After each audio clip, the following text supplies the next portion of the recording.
आयोग, कभी एसटी आयोग, कभी अल्पसंख्यक आयोग, कभी महिला आयोग, नियम कानून को तोड़ते हैं आप। तो हम छापेमारी करते हैं तो क्या गुंडागर्दी करते हैं, रंगदारी करते हैं, दारू तसीलते हैं, घूस तसीलते हैं।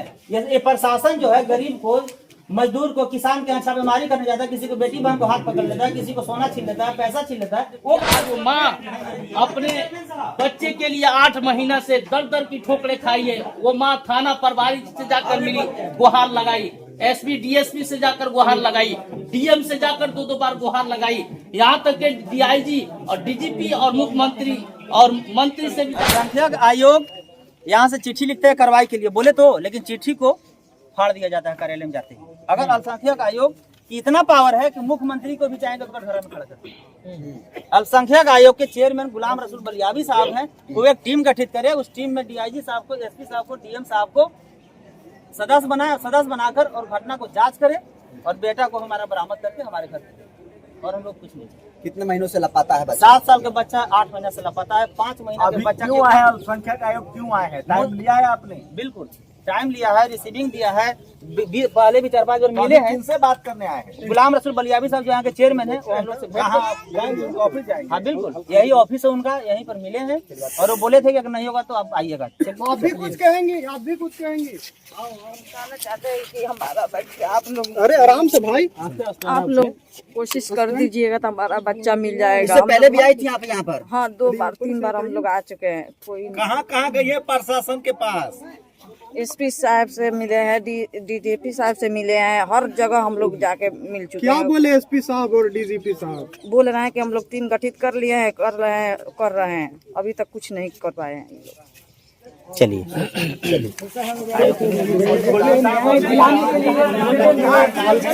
बिहार प्रशासन हो, धर्म का नाम पर लगवाना बंद करो, सुशासन का प्रचार करना बंद करो, बिहार का प्रशासन शरण करो। उसको लेकर अल्पसंख्यक आयोग के ऑफिस में गोल्डन दास जो है पहुंच चुके हैं। और न्याय की लड़ाई गोल्डन फोन तो कीजिए उप चेयरमैन। अंदर कौन अभी है ड्यूटी में? उनको बुलाइए। अंदर कौन है सर? पर आरोप लगता है कि आप इस तरह से रेड मारते हैं, आपने समय लिया था? नीचे करिए। लिया था? मीडिया महोदय, हमारा बेटा के जो अपहरण हुआ है, क्या वो परमिशन लिया था? तो एक नियम कानून है ना, वहाँ नियम तोड़ेंगे आप? नियम नहीं तोड़े, हम परमिशन लेकर आए हैं आयोग से पहले। आज का समय था? बिल्कुल बिल्कुल, आज ही का नहीं, रोज का मेरे पास समय है। डेली बलियाबी साहब बोलते हैं कि आप लोग का कार्यालय कभी भी आ सकते हैं, नहीं, लेकिन आप पर आरोप लगता है कि आप इस तरह से छापेमारी करते हैं, कभी एससी आयोग, कभी एसटी आयोग, कभी अल्पसंख्यक आयोग, कभी महिला आयोग, नियम कानून को तोड़ते हैं आप। तो हम छापेमारी करते हैं तो क्या गुंडागर्दी करते हैं, रंगदारी करते हैं, दारू तसीलते हैं, घूस तसीलते हैं। ये प्रशासन जो है गरीब को, मजदूर को, किसान के यहाँ छापेमारी करने जाता है, किसी को बेटी बहन को हाथ पकड़ लेता है, किसी को सोना छीन लेता है, पैसा छीन लेता है। वो कहाँ तक सही करता है? अगर छापेमारी ही सही है किसी कार्यालय में करके और किसी को, माँ को, बहन को, बेटा को, बेटी को न्याय दिलाते हैं, हक और अधिकार छीन के दिलाते हैं, ये कौन सा पाप? तो पुलिस पर आपको भरोसा नहीं है? बिल्कुल नहीं, भरोसा नहीं, बिल्कुल नहीं। अब पुलिस पर भरोसा कैसे होगा? पुलिस 2-2 कहेगा तो मान लेंगे। पुलिस को हम कैसे मानेंगे? पुलिस अगर 5-5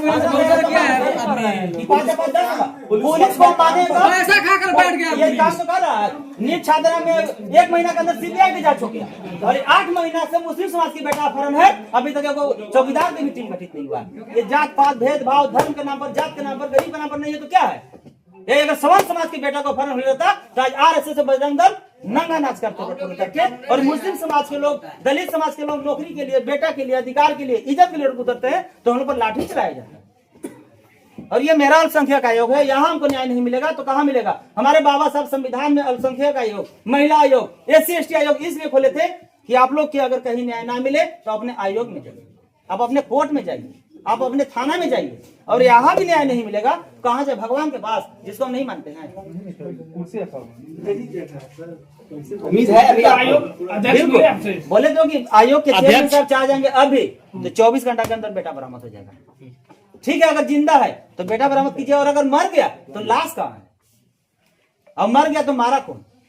अब बेटा 8 महीना से अभी तक बरामद नहीं हुआ, तो इसमें लापरवाही किसका है? इस मामला में जो भी लापरवाही बरतते हुए साबित होंगे उनको सख्त कार्रवाई किया जाए। आयोग को कितना लापरवाह मानते हैं? आयोग को अब आयोग के चेयरमैन साहब से पहले मिले तो सही। चेयरमैन नहीं है, कहा गया कि चेयरमैन नहीं है, तो क्या चेयरमैन को लगाएंगे? बुलाइए, चेयरमैन नहीं तो बुलाइए। स्थानीय थाना भी तो है वहाँ पे, कहाँ स्थानीय थाना तो भी बोले तो तो सर स्थानीय थाना में FIR हुआ है, एसपी साहब से मिले, डीएसपी साहब में से मिले, DIG साहब से मिले, DM साहब से मिले, DGP साहब से मिले, सम्राट चौधरी साहब से मिले, मुख्यमंत्री जी से मिले, किनसे नहीं मिले? प्रशांत किशोर सर से मिले, तो न्याय दिलाएंगे। प्रशांत किशोर सर साहब को दिए। वैसे साहब से भी मिले, अब उसमें कम न्याय नहीं देते। ओवैसी साहब से मिले, बिल्कुल ओवैसी साहब से भी मिले, बिल्कुल पूछ लीजिए। जी वैसे साहब से भी हम मिले हैं। तो कुछ रिस्पॉन्स नहीं दिया। क्या बोले वैसे साहब? बाद में चलकर अख्तर इरमान साहब ने विधानसभा में आवाज उठाया, लेकिन अभी उस पर भी कोई एक्शन नहीं लिया गया। तो रहनुमा बनते हैं मुस्लिम समाज का। गोल्डन जी क्या कहेंगे ओवैसी साहब के लिए? इसमें पूरी पूरी पुलिस प्रशासन की पूरी लापरवाही है। आज एक माँ जो दर दर की ठोकरें खा रही है एक बच्चा को, हाँ बोलिए, आगे आइए। आज एक माँ जानती है कि किस तरीके से औलाद को बाल बच्चा को पोसा जाता है। एक माँ अपने बाल बच्चे के लिए हर चीज कुर्बान